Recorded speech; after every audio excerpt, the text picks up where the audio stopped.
Саламатсыздар ма? Мен Серғали Бершістан 419 жалпы медицина топ студенті. Бүгінгі видеомыздың тақырыбы өкпе аускультациясы. Бізде өкпе аускультациясын жасау үшін өкпе аускультациясы жүргізетін бөлмеміз тыныш әрі жылы болу қажет. Және науқасымызды біз өкпе аускультациясы кезінде 3 бүйірінен түсіреміз, яғни алдыңғы бөлігінен, бүйір бөлігінен және артқы бөлігінен жүргізетін боламыз тыңдауды. Және бізге қажетті аспап бұл фонендоскоп. Фонендоскопта біз науқас денесіне манипуляция бастамас бұрын біз фонендоскопты жылытып аламыз алақанға.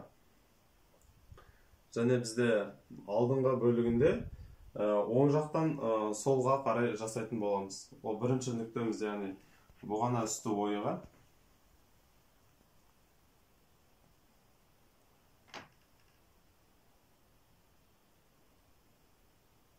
Орташа тереңдікте дем аламыз. Келесі бізде бұғана тастың бірінші қабырғаға.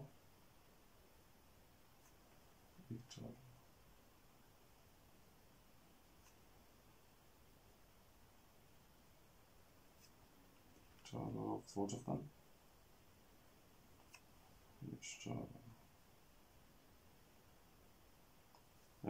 Сол жақтан тыңдамаймыз, өйткені сол жақта жүрек.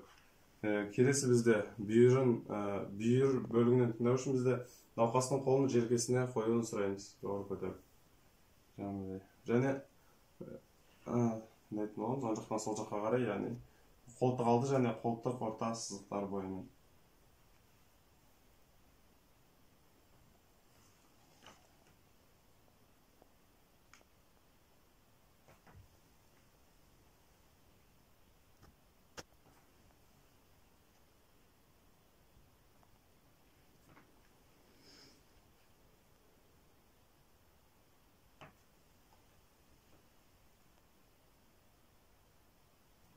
Қолын түсіре сүреміз.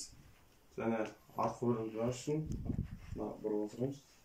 Одан кейін келесі бізде нүктеміз, яғни ол оң жақта бізде жауырын үш аймағы.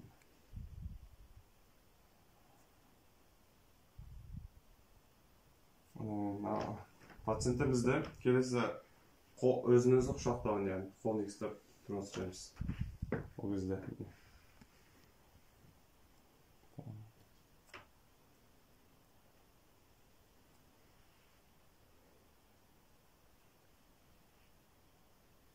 қолын түсіміз, одан кейін жауырын ұшы аймақтан тыңдаймыз.